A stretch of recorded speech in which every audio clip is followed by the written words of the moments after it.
Hello दोस्तों, स्वागत है आप सभी का हिंदी की इस ऑनलाइन कक्षा में। तो पिछली क्लास में हम लोगों ने भारतीय संविधान में वर्णित जो 22 भाषाएं हैं संविधान की 8वीं अनुसूची में उनको पढ़ लिया था, जिसमें हिंदी का स्थान क्रम चौथा बता दिया था, उर्दू का 14वां स्थान क्रम बता दिया था, संस्कृत का 11वां हो जाएगा, पहला असमिया का हो जाता है, 22वां संथाली का हो जाता है। तो जिस प्रकार से प्रथम स्थान से लेकर अंतिम यानी कि 22 स्थान तक जो जो भाषाएं दी गई हैं, जिस संविधान संशोधन के अंतर्गत उनको जोड़ा गया है, वो सारी चीजें हम लोगों ने पढ़ ली हैं। आज उसी क्रम में आगे बढ़ते हैं और आज का जो हमारा टॉपिक हो जाएगा वो हो जाएगा कि राजभाषा के रूप में हिंदी का विकास। ठीक है भाई, तो आज का जो हमारा टॉपिक हो जाएगा वो हो जाएगा राजभाषा के रूप में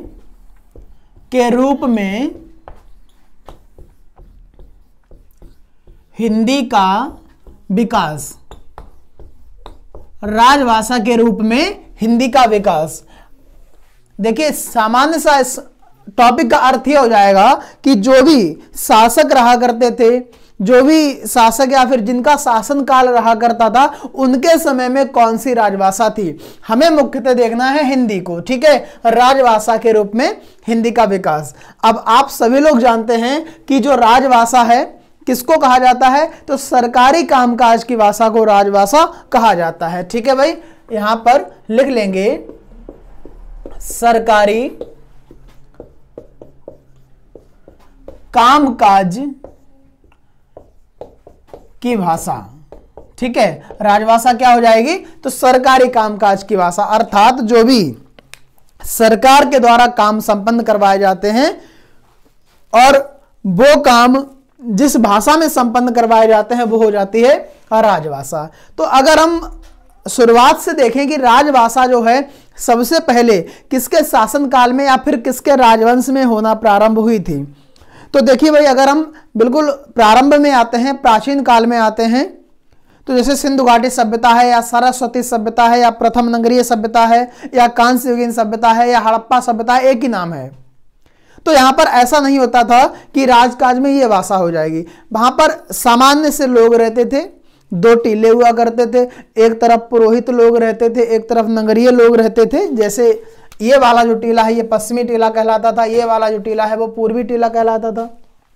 पश्चिमी टीला थोड़ा ऊपर हुआ करता था और पूर्वी टीला जो है थोड़ा नीचा हुआ करता था। यहाँ पर पुरोहित या प्रशासनिक लोग रहते थे और यहाँ पर जो नगरीय लोग हैं वो रहते थे, लेकिन सभी की भाषा जो है सामान्य थी। कुछ यहाँ पर विद्वान ऐसे थे जो संस्कृत अच्छी बोलते थे, बाकी सभी की भाषा सामान्य सी थी। तो वहां पर भाषा का महत्व बहुत ज्यादा ऐसा नहीं था।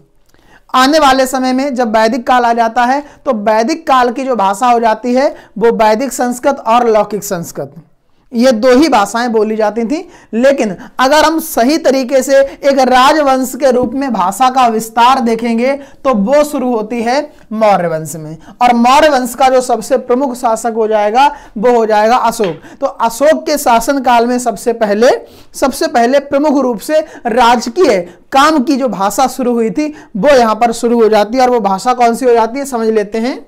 देखिए भाई, अशोक के शासन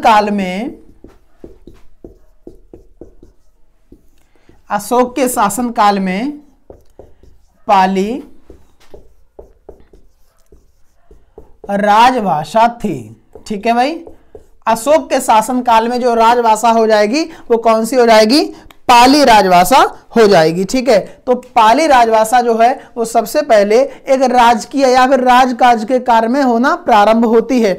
इससे पहले आप सभी लोग जानते हैं वो कौन सी भाषा बोली जाती थी, वैदिक संस्कृत। उसके बाद में जो भाषा बोली गई वो बोली गई है लौकिक संस्कृत के बाद में बोली गई है पाली, और पाली के बाद में बोली गई है प्राकृत।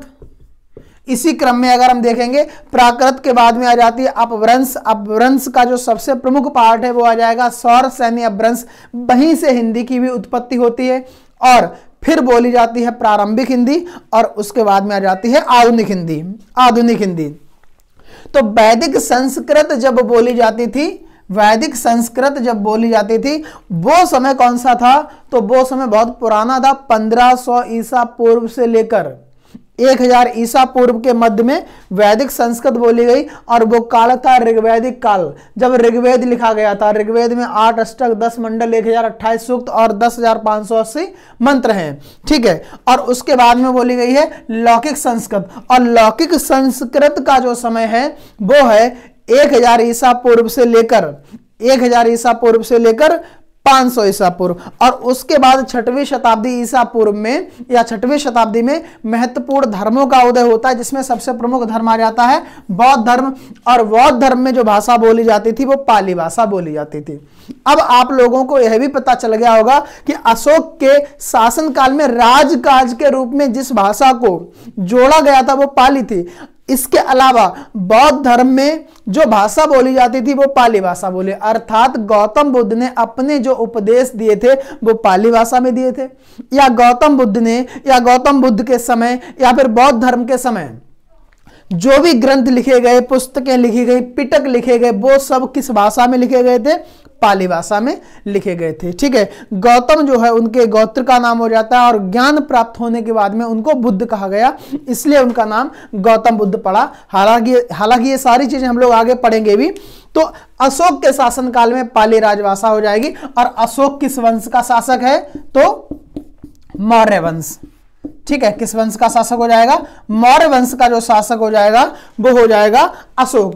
और जो मौर्य वंश है इसका संस्थापक कौन हो जाएगा? तो चंद्रगुप्त मौर्य।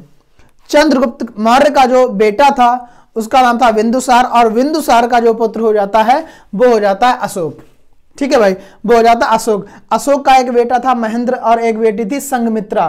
तो अशोक ने बौद्ध धर्म का प्रचार प्रसार करने के लिए महेंद्र और संघमित्रा को श्रीलंका भेजा था बौद्ध धर्म का प्रचार करने के लिए। अशोक जो है पहले शैव धर्म का अनुयायी था, लेकिन उसने बाद में बौद्ध धर्म को अपना लिया था।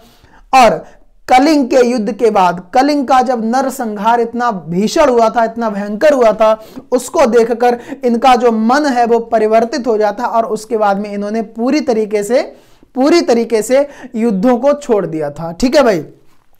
तो ये सारी चीजें जो है इनसे संबंधित हो जाएंगी। और इनके शासनकाल में जो भाषा हो जाएगी कामकाज की, जो राजकीय भाषा हो जाएगी, वो कौन सी हो जाएगी?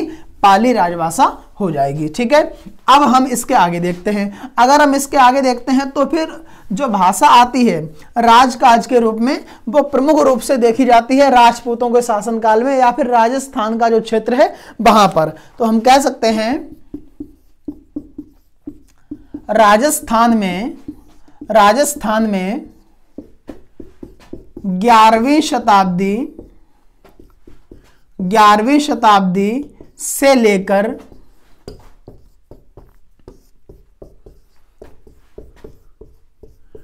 15वीं शताब्दी के मध्य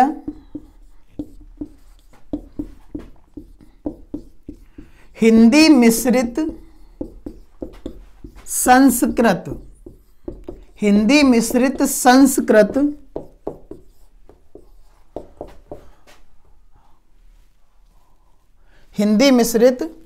संस्कृत राजभाषा बनी, ठीक है भाई। देखिए, तो राजस्थान में 11वीं शताब्दी से लेकर कब तक? 15वीं शताब्दी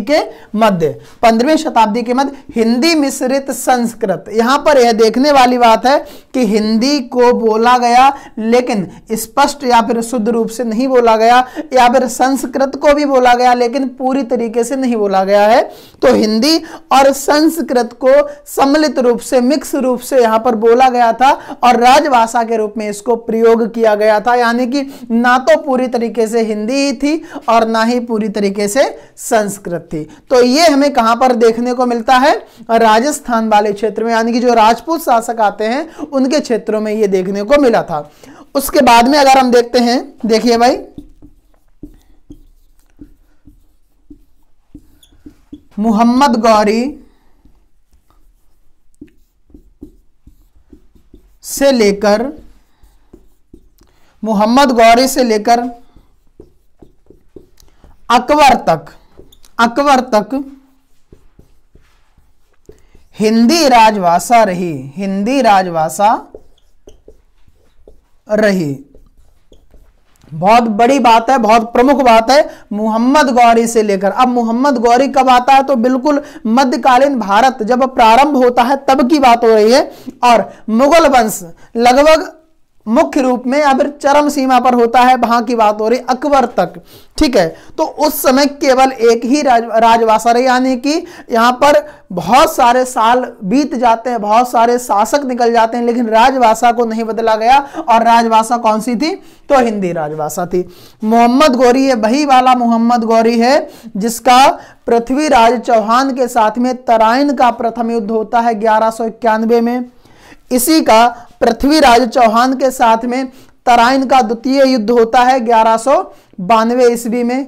और इसी का राजा जयचंद के साथ में चंदावर का युद्ध होता है 1194 ईस्वी में। तो वही वाला ये मोहम्मद गौरी है। और इसके भी शासनकाल में या फिर इसके समय में हिंदी को राजभाषा के रूप में प्रयोग किया गया था। उसके बाद में बहुत सारे राजवंश आते हैं, यानी कि देखिए दिल्ली सल्तनत आ जाती है जिसमें गुलाम वंश या मामलुक वंश आ जाता है, सैयद वंश आ जाता है, तुगलक वंश आ जाता है, खिलजी वंश आ जाता है, लोधी वंश आ जाता है। तो ये 5 तो बड़े बड़े राजवंश आ जाते हैं और इन 5 राजवंशों में अनेकों शासक आते हैं। और उसके बाद आ जाता है लोधी वंश के बाद में मुगल वंश आ जाता है, बाबर का बेटा हुमायूं और हुमायूं का बेटा आ जाता है अकबर। यानी कि इतना समय बीत गया और इसके शासन काल तक जो राजभाषा रहती है वो केवल और केवल हिंदी रहती है। लेकिन उसी समय होता क्या है कि एक अकबर का मंत्री होता है जिसका नाम है टोडरमल। तो मंत्री टोडरमल जो है एक प्रस्ताव लेकर आता है अकबर के पास में और कहता है कि हिंदी को राजभाषा ना रखकर फारसी को राजभाषा रखा जाए, फारसी को राजभाषा के रूप में प्रयोग किया जाए। तो इसी समय होता यह है कि हिंदी राजभाषा के रूप में हटा दी जाती है और फारसी को जोड़ दिया जाता है। ठीक है भाई, देखिए मंत्री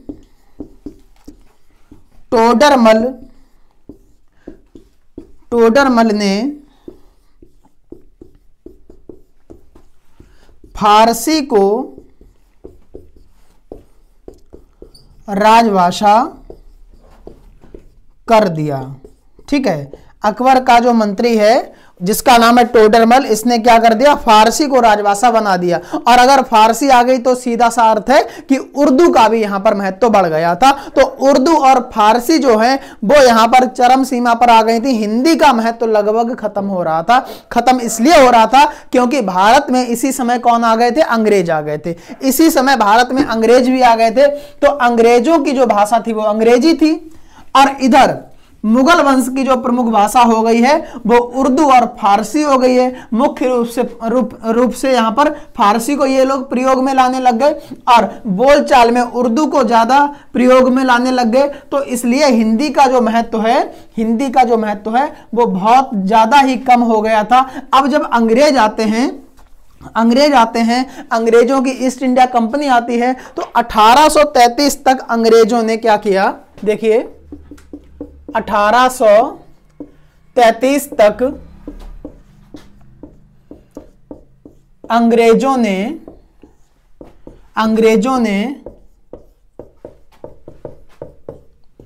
फारसी को राजभाषा बनाए रखा। ठीक है, इन्होंने क्या किया?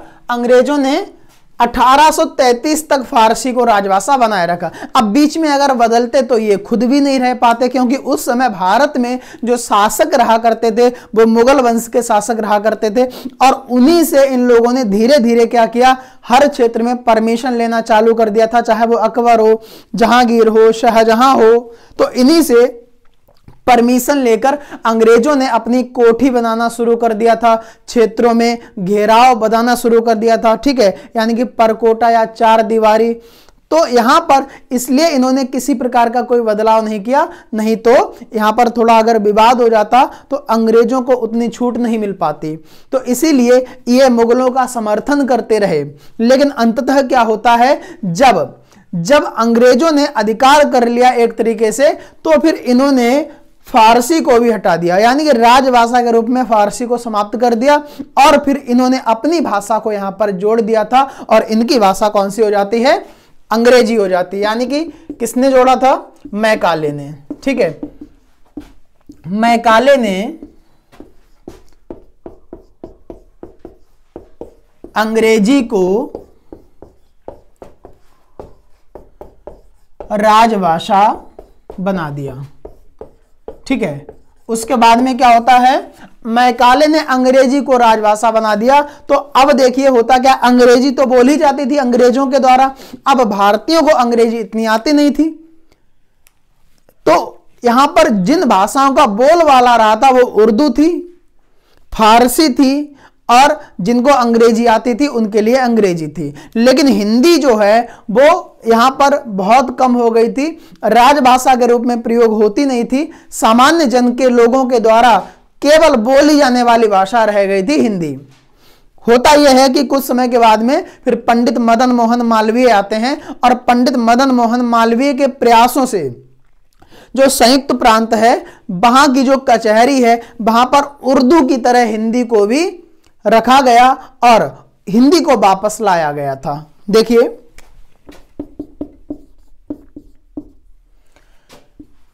पंडित मदन मोहन मालवीय ने 1901 में संयुक्त प्रांत की कचहरी में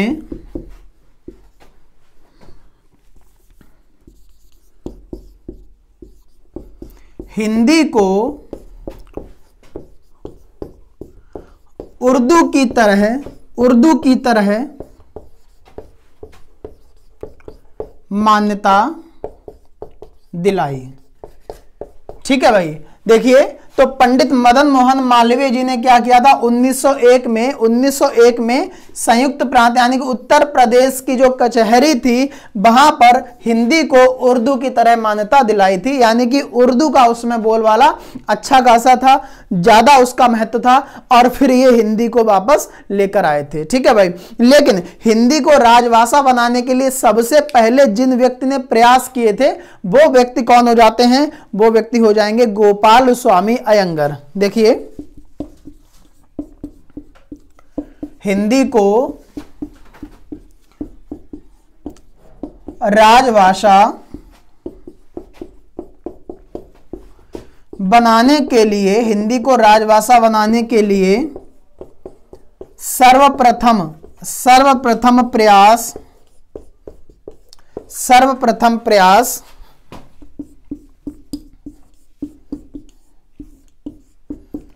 गोपाल स्वामी अयंगर